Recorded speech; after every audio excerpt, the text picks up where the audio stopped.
Oh, glória! Aleluia! Aleluia! Você precisa crer nisto. Nós precisamos acreditar nisso. Vou de pé, já que você está de pé. Atos capítulo 2, irmãos. Versículo 37.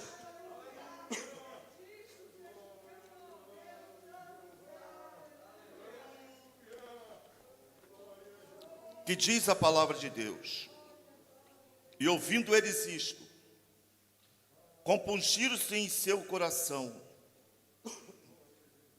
e perguntaram a Pedro e aos demais apóstolos: que faremos, varões irmãos?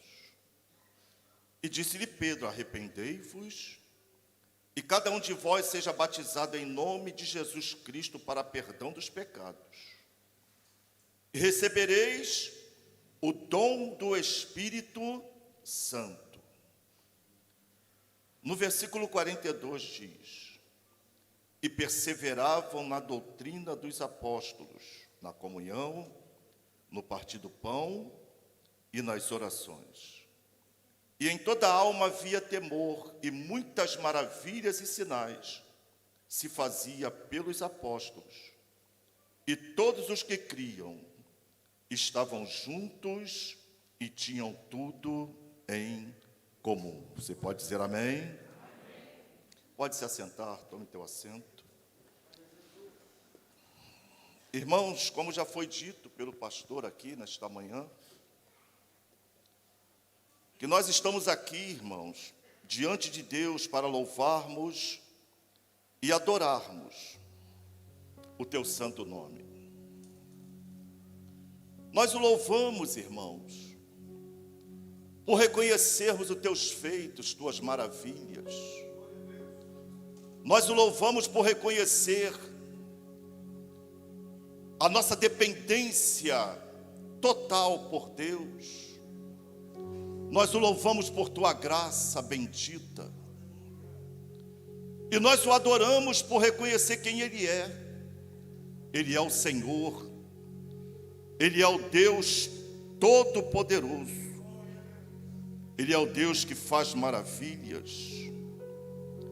Nós o louvamos pela tua salvação. Nós o louvamos pela tua provisão. Nós o adoramos, irmãos, por tudo isto. E eu digo que é um privilégio. Esse privilégio veio de Deus, de podermos estar reunidos na casa do Senhor, na presença do Senhor. Essa iniciativa não partiu de mim nem de você. Essa iniciativa partiu de Deus. Partiu do Senhor, que por amor, como foi louvado, enviou o teu Filho amado Jesus Cristo para nos salvar, nos libertar e nos adotar, como diz Tito, no capítulo 2, no versículo 14, ele veio purificar para si um povo seu, especial, zeloso e de boas obras. E Deus não olhou para a nossa condição. Deus não chegou aqui na terra com o dedo apontado em nossos rostos, apontando o nosso pecado. A Bíblia diz que quando Jesus chegou aqui, o povo estava sentado em trevas, região da sombra da morte. E Jesus agora chega sem olhar que nós éramos ofensores, pecadores, dignos de morte. A nossa condição era tenebrosa porque andávamos e vivíamos em trevas. A nossa condição, segundo a Bíblia, era de loucos, Ele escolheu as coisas loucas deste mundo, as coisas fracas, as coisas desprezíveis, as coisas que não são, para confundir as que são. Logo nós entendemos que a nossa condição era 0,0 de negativo. Mas Ele nos amou. Por que Ele nos amou? Não sei, mas Ele nos amou. Ele nos elegeu para um propósito. E bem-aventurada é a igreja que sabe o propósito de Deus, que não foge do propósito de Deus. E o propósito de Deus, por teu Filho amado Jesus Cristo, foi exatamente nos perdoar, nos justificar, nos regenerar e nos adotar como filhos e nos salvar.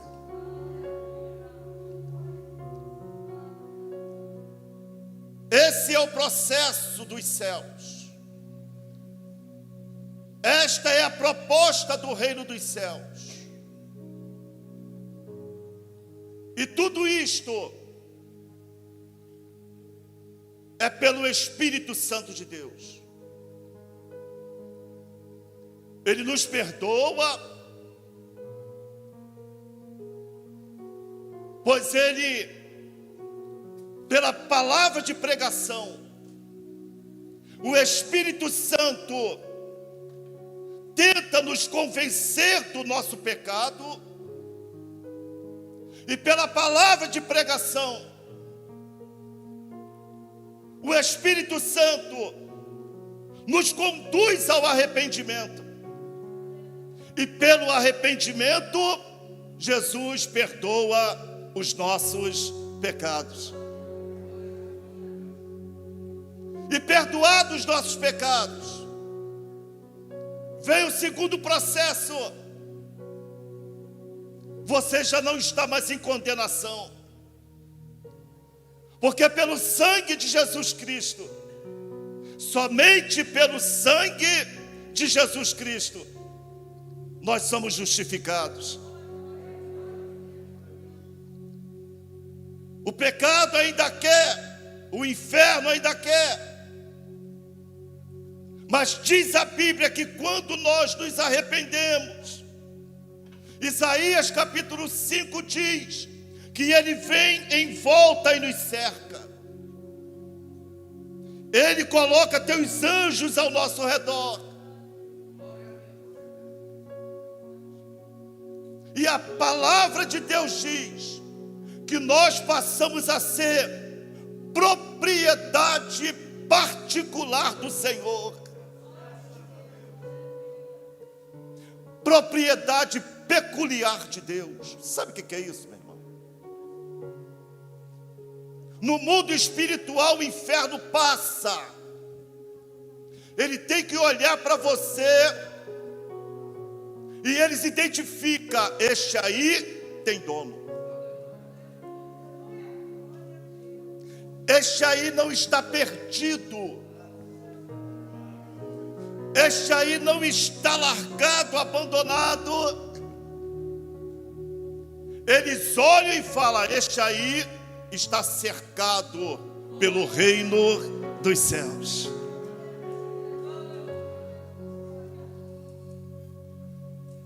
Mas só que não para por aí. Sendo justificado, agora vem o processo de vida nova. Agora vem o processo de regeneração. Agora vem o processo da renúncia.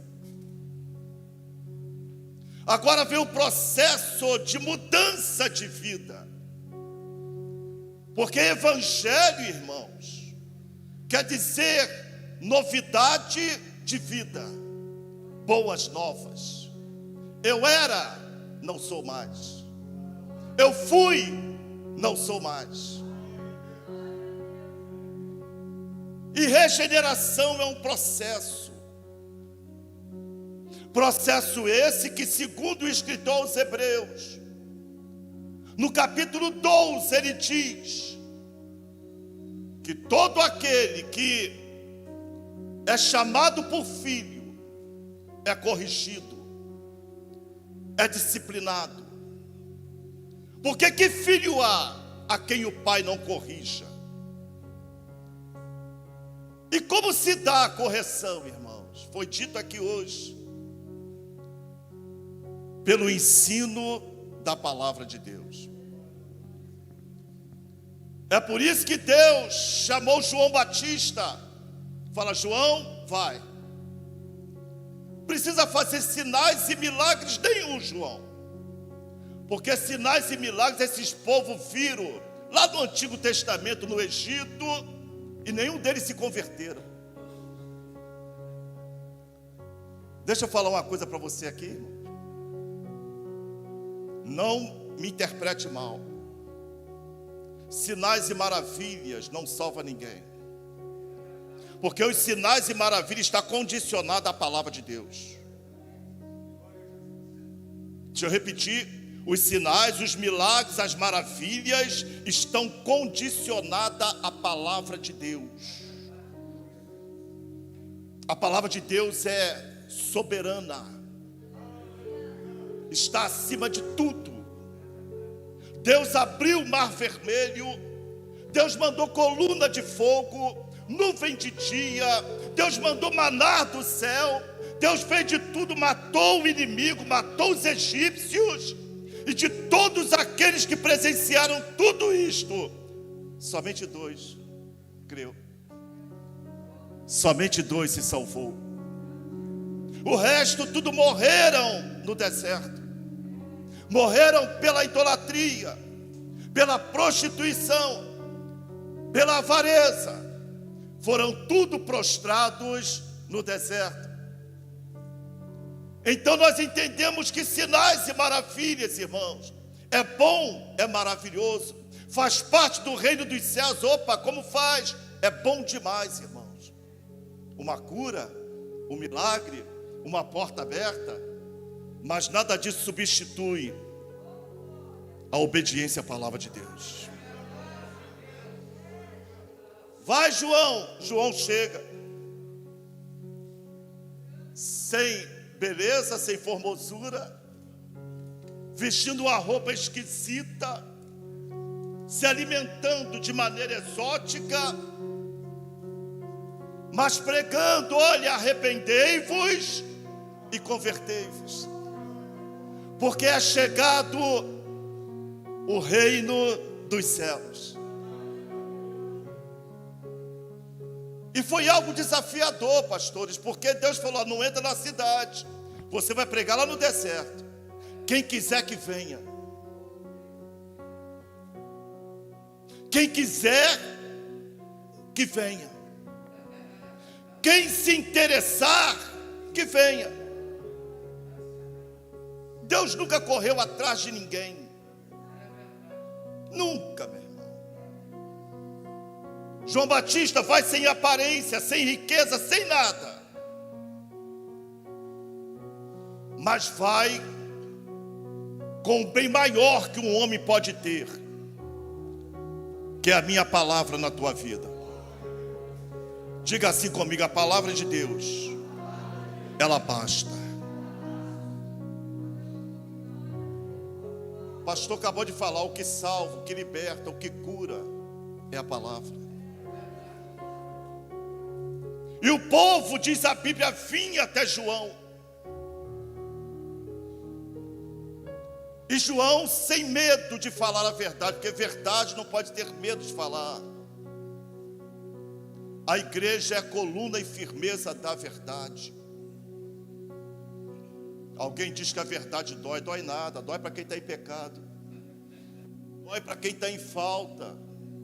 que a verdade, diz a Bíblia, ela liberta, ela cura, ela salva, ela transforma. Aleluia! É isto que ela faz na nossa vida.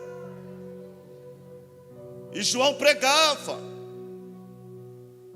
E nota-se, irmão, que as pessoas, que o povo que ouvia João Batista pregar, fazia uma pergunta: o que eu devo fazer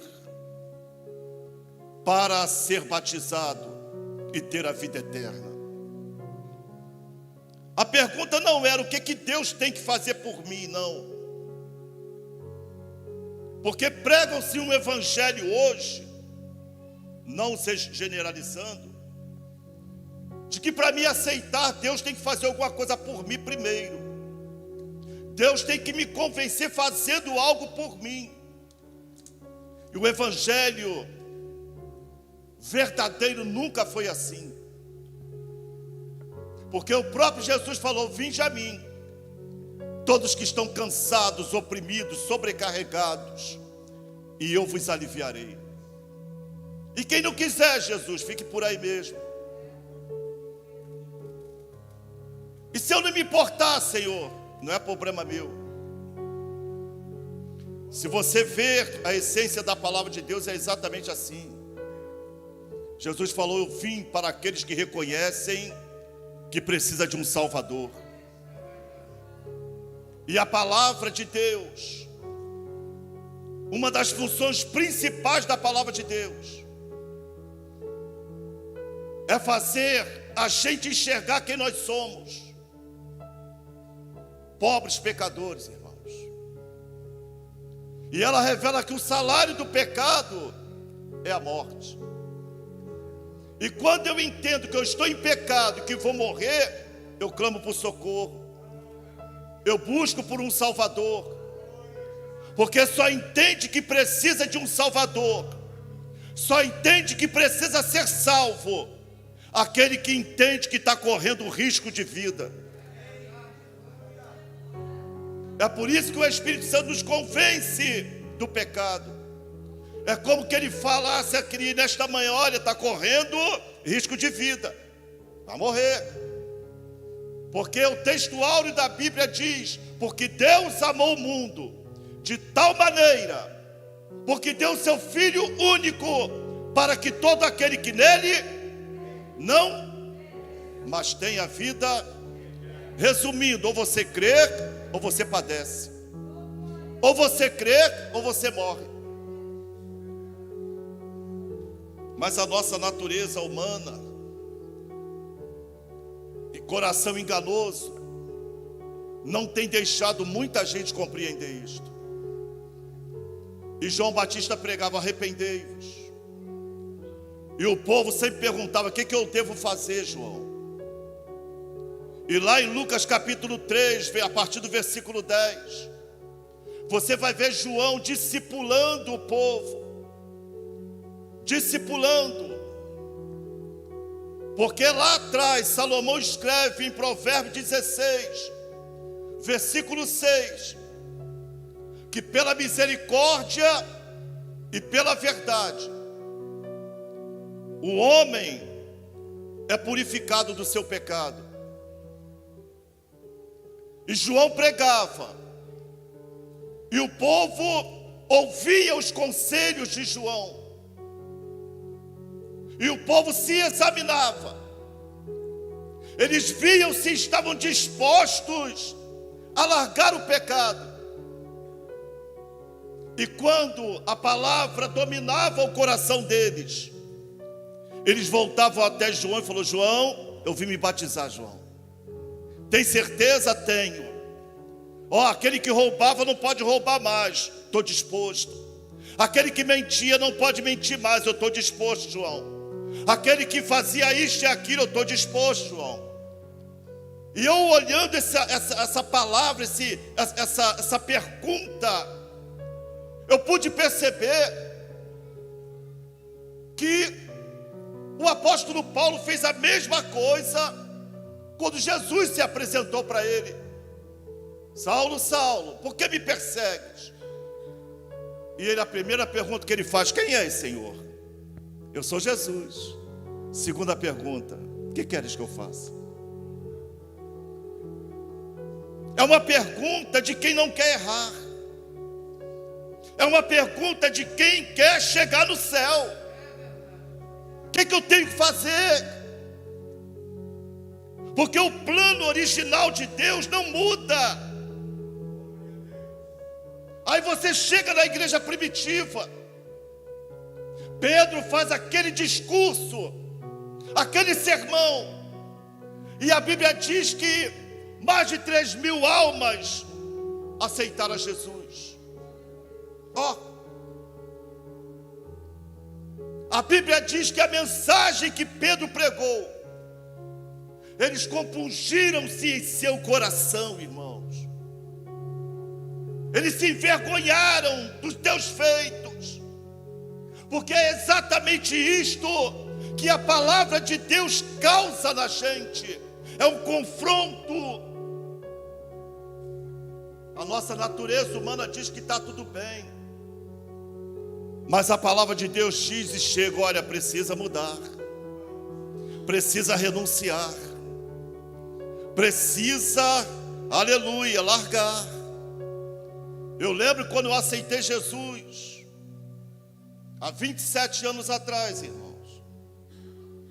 Eu ia para a escola dominical para o discipulado,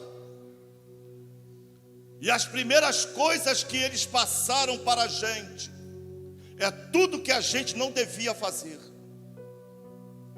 Tudo. Você quer seguir a Cristo? Quero. Você não pode mais frequentar certos lugares. Você quer servir a Jesus? Quero. Você não pode mais falar certas coisas. Quer servir a Jesus? Quero. Você não pode mais ver certas coisas. E no meu tempo era mais radical, irmãos. Você quer servir a Jesus? Essas vestes também você não pode usar mais. Você quer servir a Jesus? Quer continuar? Quero. E o evangelho é exatamente assim. Primeiro primeiro Deus tira, para depois dar. É mesmo, pastor? É. Porque Deus não faz remendo na vida de ninguém, filho. Deus não faz remendo na vida de ninguém. Com Cristo temos que começar do zero. É nascer de novo. Não é nascer de velho, mal criado, dizendo eu já sei, ninguém me corrige. Não, é nascer de novo, filho. É nascer do zero. Aí vai dar certo para nós. Por que tem que ser do zero, pastor? Porque Cristo, ele veio, como eu já falei, ele veio purificar para si um povo seu, zeloso, especial e de boas obras. Eu fico pensando como os apóstolos se viraram na época. Imagina chegar a 3.000 almas de uma vez só e ter que discipular todos eles. Eu, por algum tempo, lendo esse texto, eu pensei que fosse uma coisa fácil. Deus está presente, o Espírito Santo está presente. Eu acho que eles entenderam assim, ó. Mas não foi não, filho. Porque eles eram sujeitos às mesmas paixões que nós. A gente lê um dos textos mais lindos da Bíblia. Hein?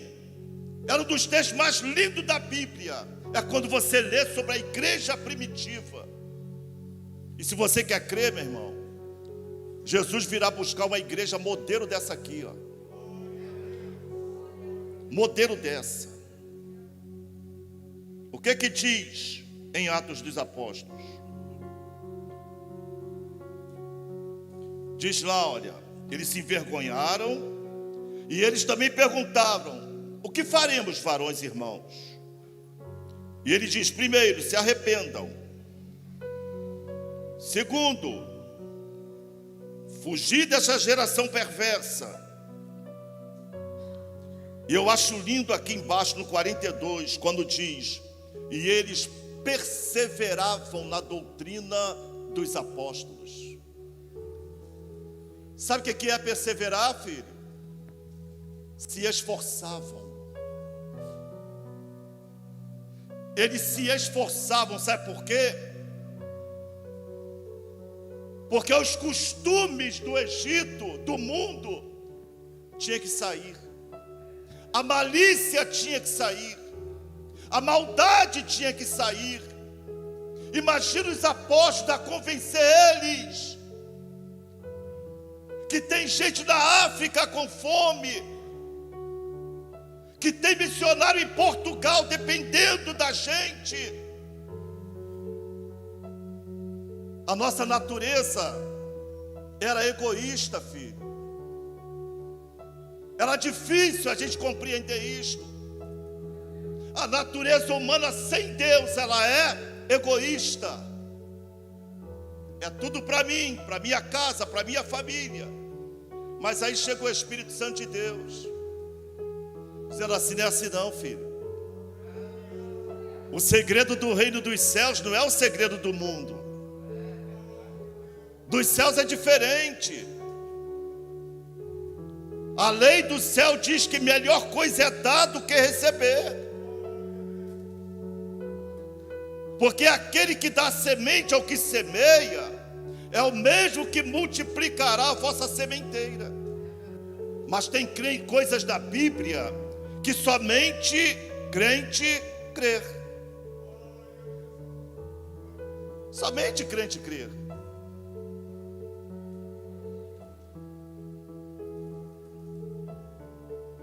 Perseveravam na doutrina, meu irmão. Está pensando que eles começavam a orar assim de imediato? E a carne? Dizendo não, mas eles perseveravam.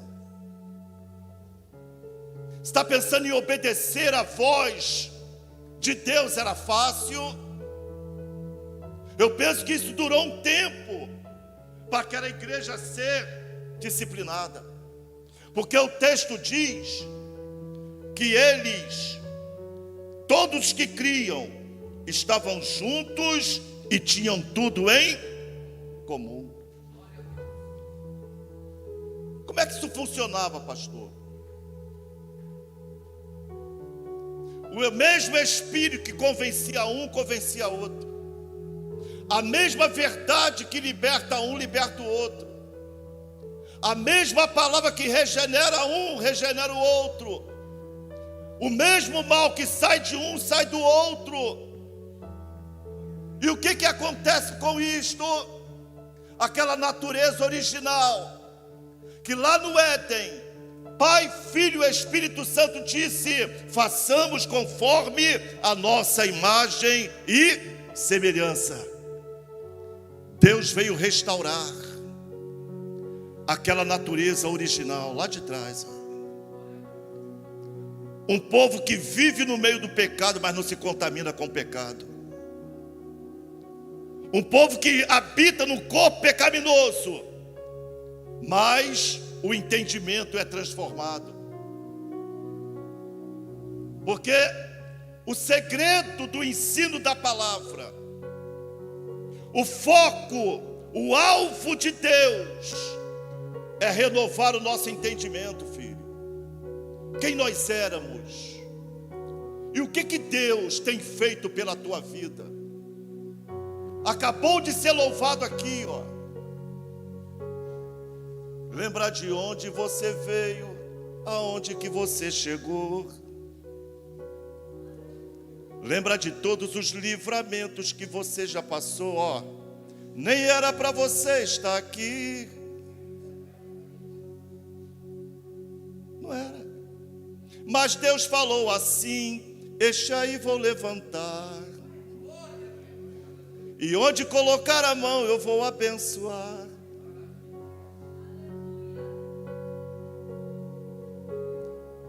Essa igreja primitiva, ela passou por um processo. Mas escute uma coisa, meus irmãos. Só é fiel ao processo de Deus aqueles que entendem e acreditam no teu propósito. Deixa eu repetir. Só é fiel, só persevera ao processo de Deus aqueles que acreditam no teu propósito, aqueles que acreditam na tua palavra, aqueles que acreditam na tua salvação. Aleluia! Porque o processo de Deus na vida da tua igreja não é algo, irmãos, fácil. Sair do mundo é fácil. Difícil é o mundo sair daqui, ó. É a regeneração, filho, sendo de novo gerado por uma semente incorruptível.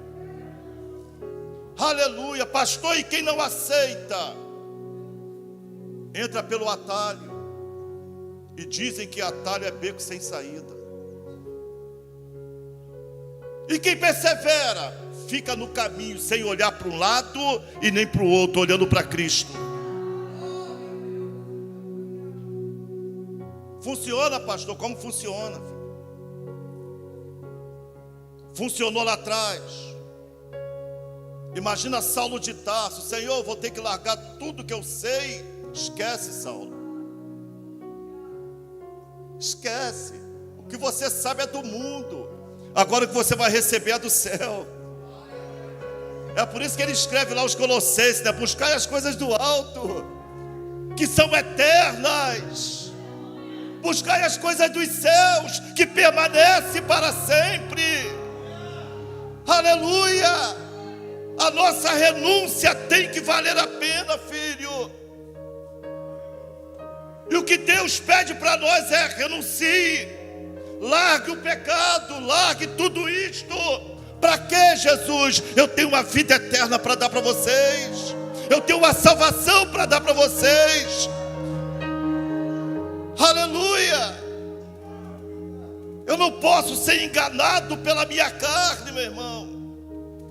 Eu não posso ser enganado pela minha natureza perversa, que me impulsiona todo o tempo as coisas desta vida, as coisas deste mundo. Entenda quando Jesus falou: ei, onde estiver o teu tesouro, ali estará o teu coração. Sabe o que Jesus veio fazer com a gente, irmãos? Ele veio tirar o nosso coração das coisas naturais, humanas, perecíveis, que tem prazo de validade neste mundo, gente. Jesus, ele veio transformar a nossa condição natural para espiritual. Jesus veio tirar a gente da lama, do lodo, do chão, e colocar a gente lá no céu pela fé, meu irmão. E ele diz: olha, o reino de vocês não é este aqui mais. A casa de vocês não é mais essa. Você está aqui peregrino, passageiro. Daqui a pouco eu venho aqui buscar vocês. Daqui a pouco eu venho aqui levar vocês. Aleluia. Renúncia, meu irmão. Tem que haver mudança. Porque se não houver mudança, não adianta de nada. Se não houver transformação, não adianta de nada. E eu termino aqui essa palavra, irmãos. Tem uma personagem bíblica que eu fico olhando para ela, que se chama Maria Madalena. Deus expulsou 7 demônios daquela mulher. E o texto diz que depois que ela teve um encontro com Jesus, ela nunca mais se apartou dos pés de Jesus. Da Galileia, passando pelo sepulcro, até Jesus ser assunto ao céu, aquela mulher estava ali aos pés do Senhor. Maria Madalena na igreja, na Bíblia, tipifica a igreja fiel. A igreja que estava totalmente no estado deplorável, Jesus libertou, Jesus curou, Jesus sarou, e ela nunca mais saía dos pés do Senhor. E aonde fala de Maria Madalena na Bíblia, diz assim, olha, e ela seguia e servia ao Senhor. Eu termino aqui dizendo, ela seguia e servia ao Senhor. Seguir sem servir não presta. Tem que seguir e servir. O amor que Deus colocou no nosso coração precisa alcançar pessoas, vidas, precisa contagiar, precisa fazer a diferença nesta terra. Deixa Deus te usar, meu filho. Seja uma bênção. Não desista do processo de Deus, não, porque o propósito, ele vai valer a pena. Que Deus te abençoe. A Bíblia diz, ser fiel até a morte, e dar-te-ei a coroa da vida. Que Deus vos abençoe em nome de Jesus. Amém.